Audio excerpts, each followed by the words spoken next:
away from what I think is probably the biggest fight of the year, Tyson Fury versus Deontay Wilder 2, the rematch. Um, you got to be excited for this fight. If you're not, then you can't really call yourself a real boxing fan.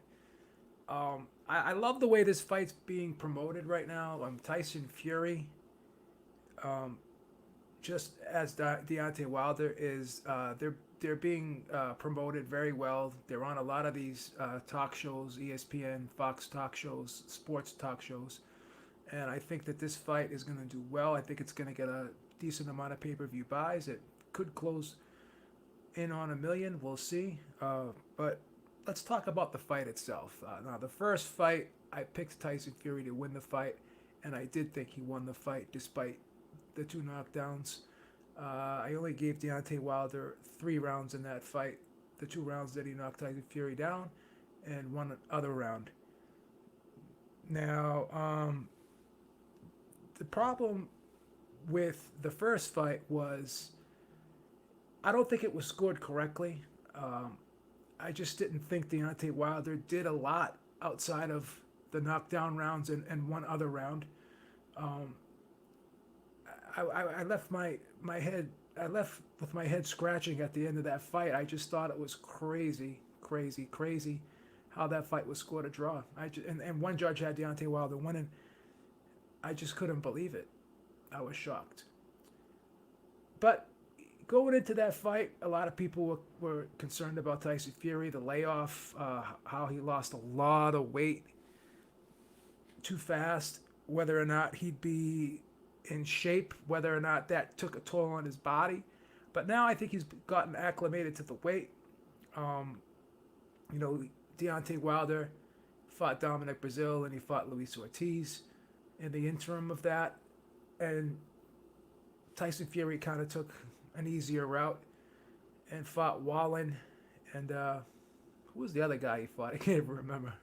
Because these guys really weren't, with all due respect, they really weren't big name fighters. I know Wallen was one of them, and there was the other.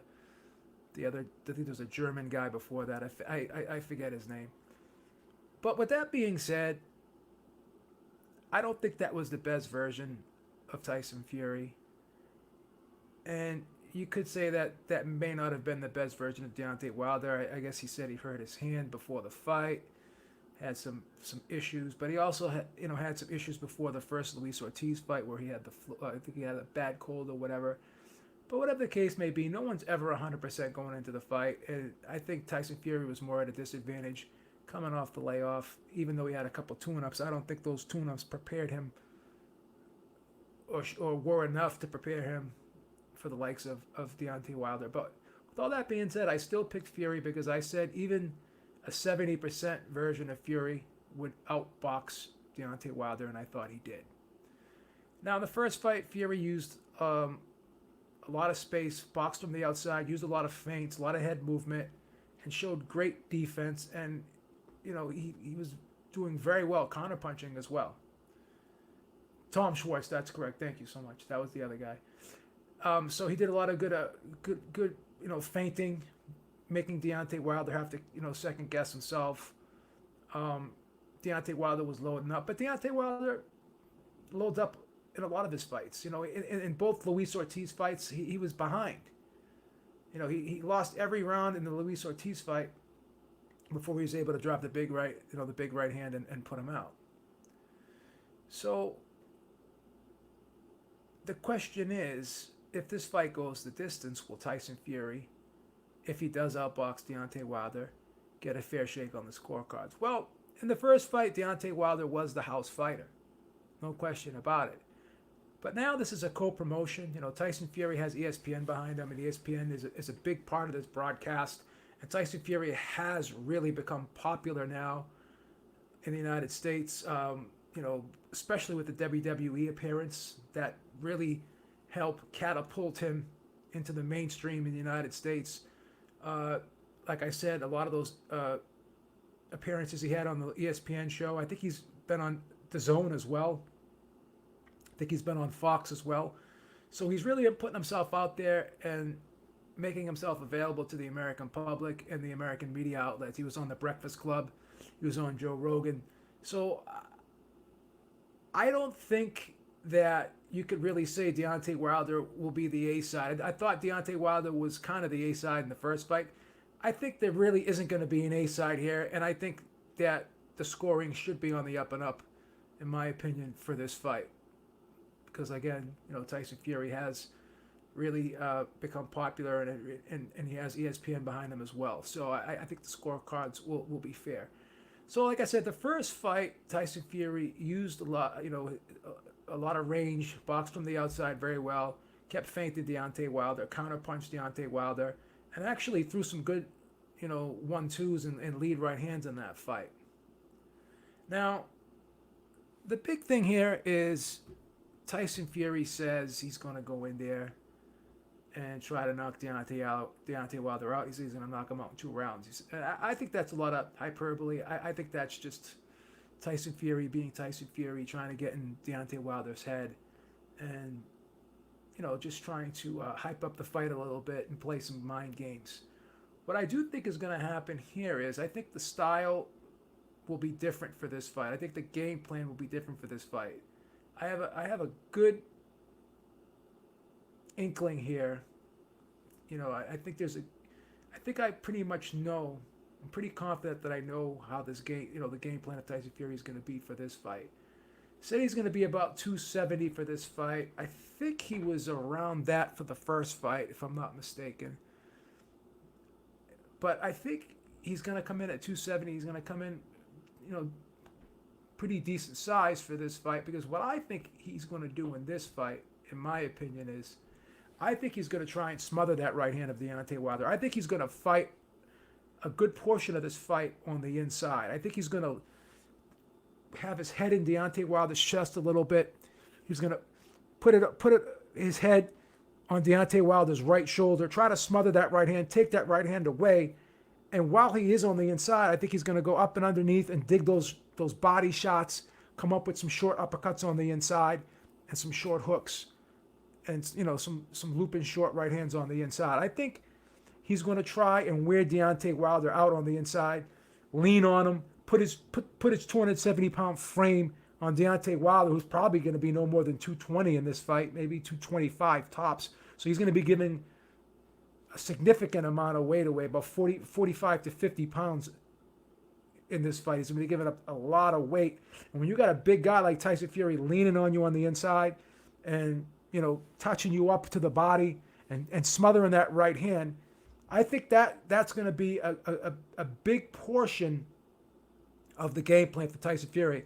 I think a lot of people are going to be surprised that Tyson Fury is going to try and fight a physical fight. He's going to try and muscle Deontay Wilder on the inside and smother that right hand and take that right hand away from him.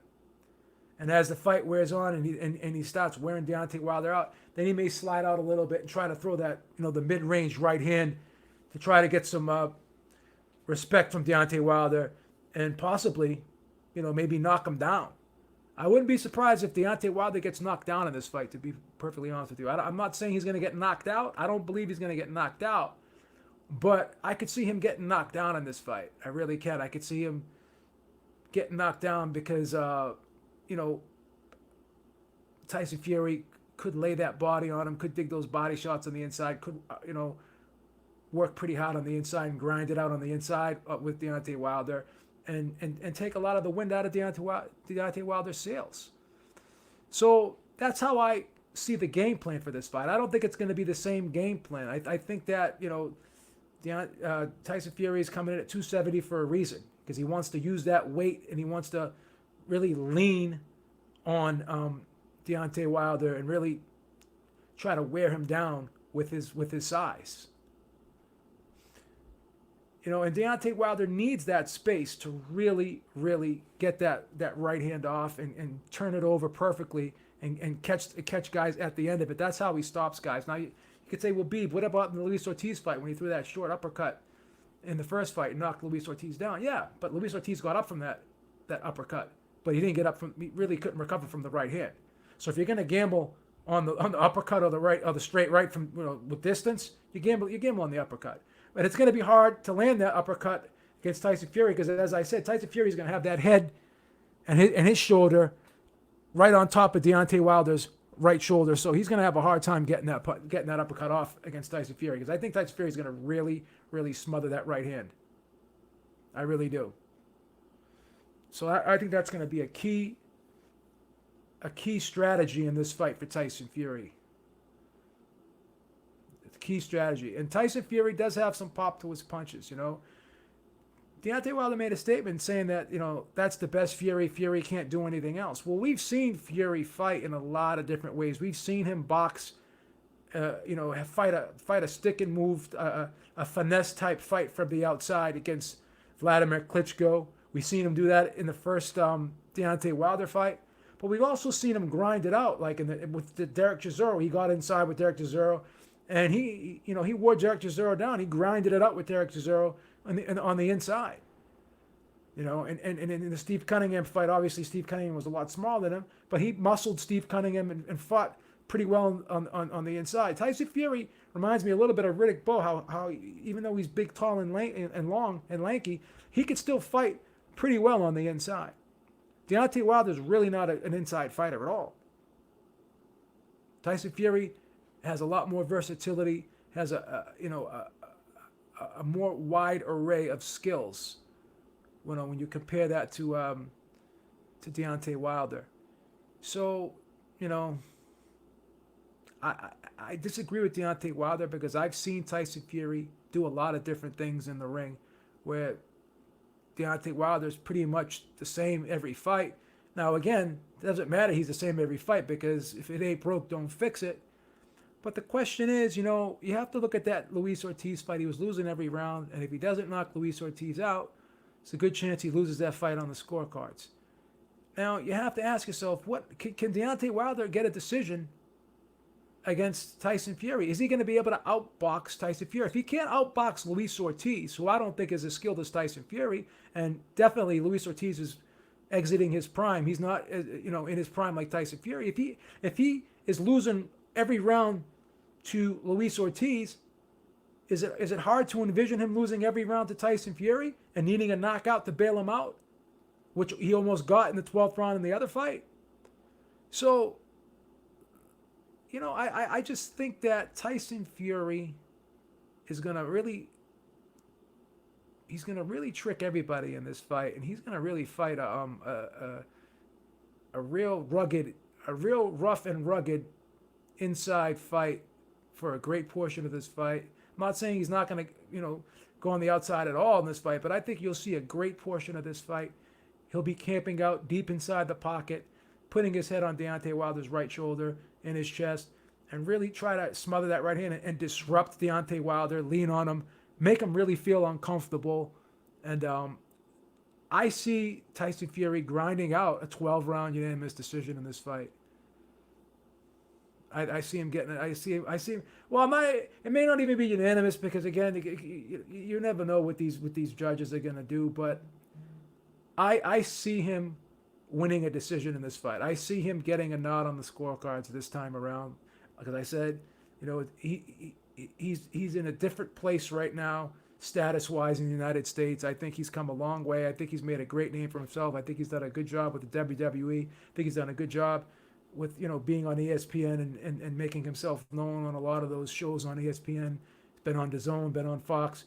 People know who Tyson Fury is. There's people at work who actually know who Tyson Fury is. This is one of our lawyers at the job. She's actually flying down to Vegas, and she loves Tyson Fury. She likes Deontay Wilder too, but she loves Tyson Fury, and she's pulling for Tyson Fury, believe it or not. Just like I'm pulling for Tyson Fury. I like Deontay Wilder too, but I'm a huge Tyson Fury fan.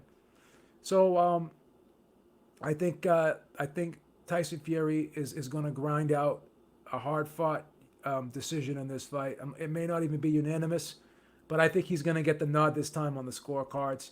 And this time around, you're going to see a better Tyson Fury. I know a lot of people are concerned about that cut, and that's definitely a caveat in this fight. But he's had scar tissue on that eye. He's been cut in that eye before. He wasn't cut in the first fight with Deontay Wilder. It was just a weird series of events that happened in that Wallen fight. And everyone's saying, "Oh, he looked crappy in that Wallen fight." I scored the fight 9-3. I mean, he lost 3 rounds. He was in no danger of losing that fight, in my opinion. Everyone everyone went bonkers when they saw the blood, but it is what it is, guys. It is what it is. So, you know, what can I tell you? What can I tell you, guys? I don't put much stock into that Wallen fight, but I'm gonna go with Tyson Fury here. I think that the game plan is going to be a lot different than people anticipate. I think it's going to be a grueling fight. I don't think it's going to be as tactical as the first fight was. I'm sure Tyson Fury is not going to be reckless, but again, Tyson Fury has been able to pull a rabbit out of the hat on several occasions. He knows how to switch things up. He's very versatile. He can fight on the inside. Seen him do it before. So I think that's going to be a problem for Deontay Wilder, having his right hand taken away from him with Fury smothering it. So that's all I got, guys. I'm going with Tyson Fury unanimous decision, and I already broke down the game plan, and I think that's pretty much what's going to happen. I know a lot of people think that Tyson Fury is going to try and outbox him from the outside like he did the first fight, but no, I don't think that's going to happen. I don't think that's going to happen. That's why he's coming at a 270 for a reason. He's coming a little bit heavy for a reason because he wants to use that weight and that size on the inside, and he wants to really wear down Deontay Wilder in this fight, and I think that's going to happen. All right, guys. I'm really looking forward to the fight. I'll probably do a live cast for the fight as well. This fight is going to be an awesome fight. I think this is going to be a really exciting fight, and I'm looking forward to it, man. This is the fight of the year, in my opinion. And until next time, Beeb is out. Talk to y'all soon.